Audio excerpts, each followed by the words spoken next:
Please rise for the Pledge of Allegiance. I pledge allegiance to the flag of the United States of America and to the republic for which it stands, one nation, under God, indivisible, with liberty and justice for all. Good morning, North Schuylkill. I'm Kylie Blazowski. And I'm Ashley Teeter.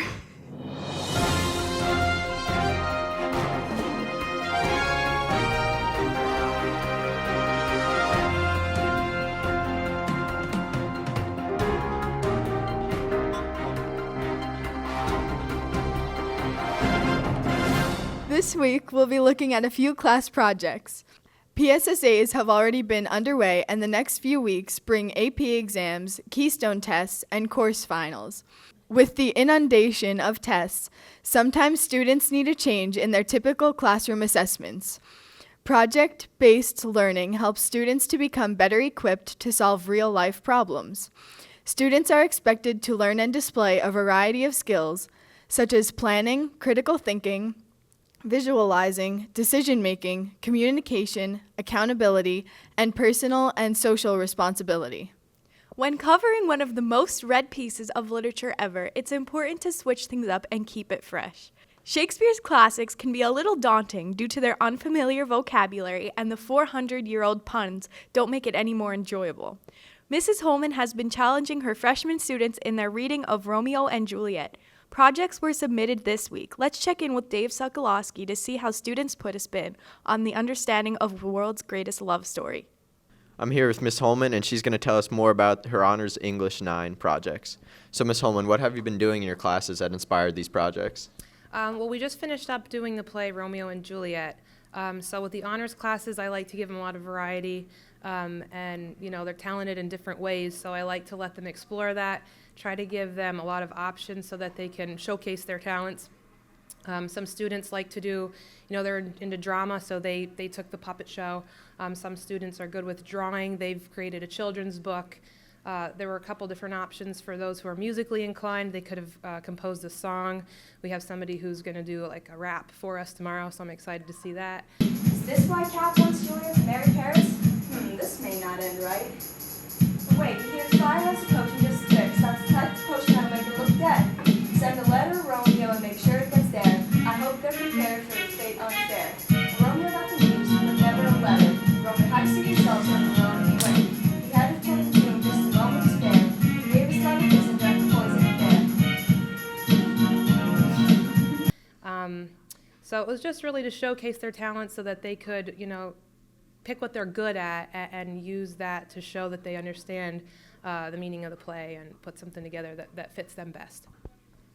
So besides the rap song that's coming tomorrow, what were some of the good projects that you've been seeing from the classes? Well, I had a quilt, like an actual quilt designed by a student who they had to use a sewing machine. They had to use a lot of hot glue. They said they got multiple burns while doing the quilt.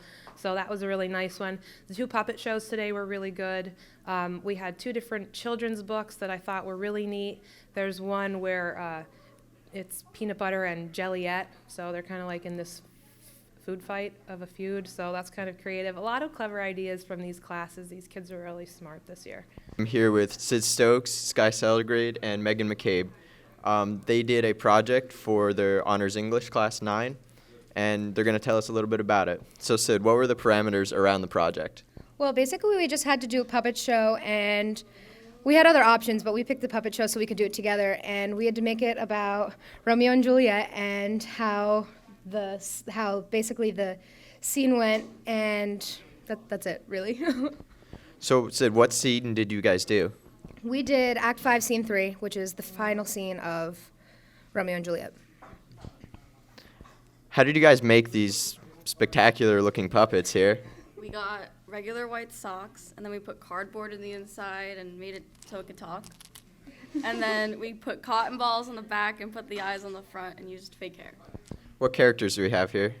So this is Paris, and this is Juliet. It's Friar. Romeo. Spectacular. Back to you.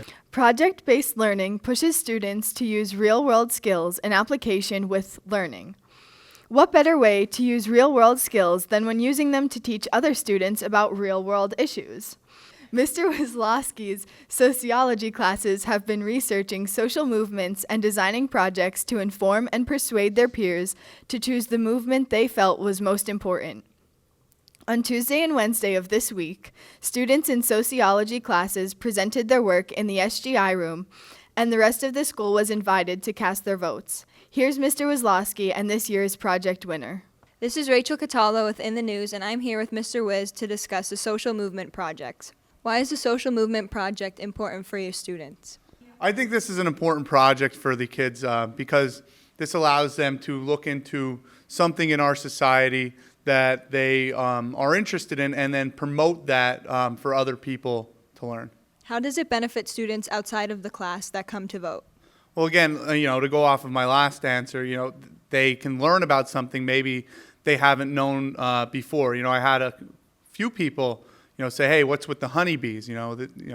Why is there a Save the Honeybee movement? And, I have to explain. They're endangered, and without honeybees, you don't have pollination, and you don't have, a lot of plants growing and flowers growing, and it can mean the end of humanity if the honeybees die off. So it's a very important social movement. Also the end of Honey Nut Cheerios, right? Honey Nut Cheerios, honey in general, and all the sweet, delicious goodness that goes with that.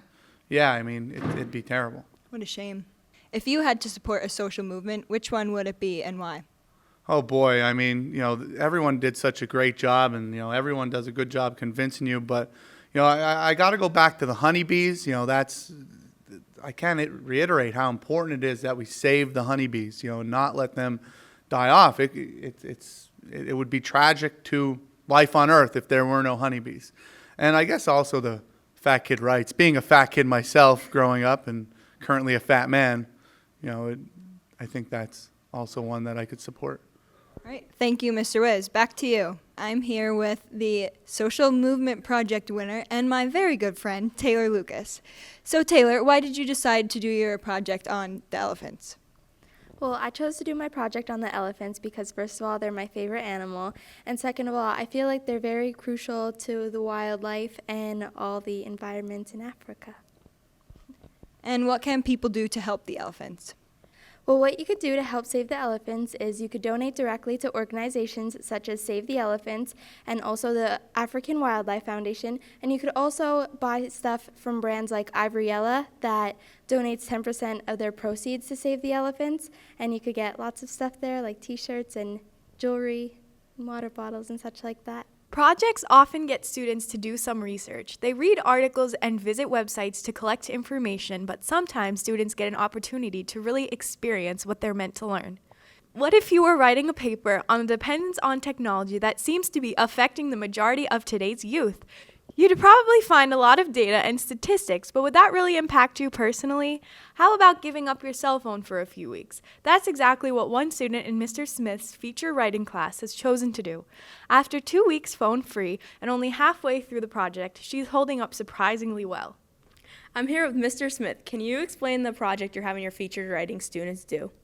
Well, the project that my feature writing students are doing right now is it's kind of like a research project where students are looking up information on different topics, but they're also gaining a first-hand perspective. So if you're familiar with Morgan Spurlock's work with his Super Size Me documentary, he wanted to give some information about fast food and the effects it has on people's health, but he also wanted to experience that firsthand and was consuming McDonald's for 30 straight days. So my students aren't doing projects that are that extreme, but it's still the same idea. Can you give us some examples of projects that students have done in the past? In the past, I usually have people do something that's diet-based or exercise-based, something that they can kind of see results from. Some behavioral ones, like social experiments almost, where students have changed their appearance for certain reasons. They're with different social groups to see how it affects them.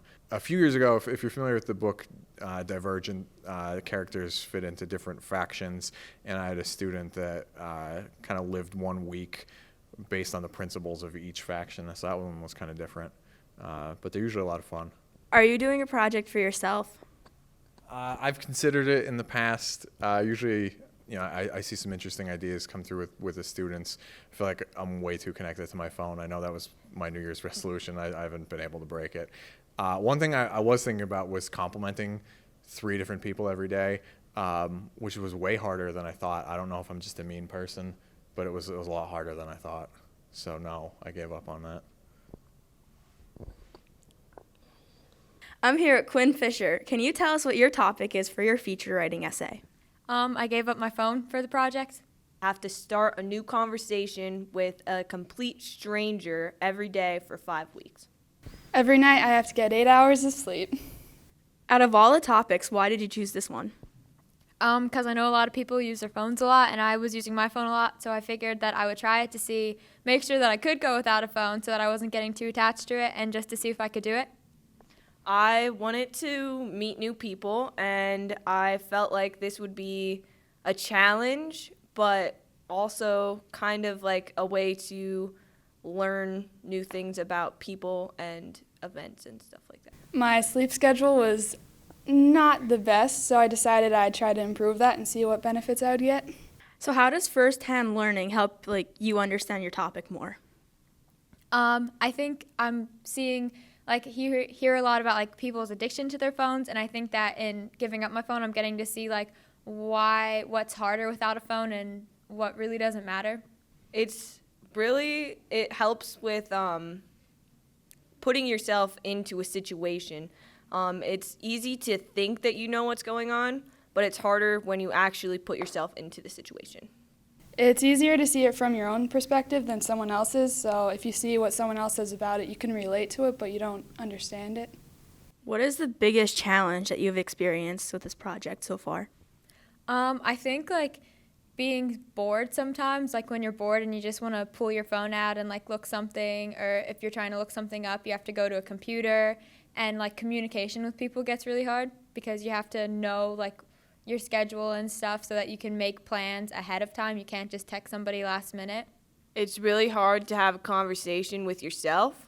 So when I walk up to people and I say hello and they just turn away, that's not much of a conversation. So that is really hard to find people who actually want to talk back. The biggest challenge would have to be getting 8 hours of sleep just because of my schedule being so busy. It's hard to get everything done throughout the day that I have to do. I have currently been doing a feature writing project myself. Over the last couple weeks, I have not been wearing makeup. The reason I chose this topic is because I wanted to gain some more self-confidence in myself. So far with this project, I feel that I could just go out and not have to wear a full face of makeup, and it feels good. Yesterday, 8 students from Envirothon participated in the Schuylkill County cleanup competition. Remember that tomorrow is Earth Day and that we can always do our part in keeping the earth looking good. I'm Kylie Blazowski. And I'm Ashley Teeter. Happy Earth Day, North Schuylkill. Be kind to one another.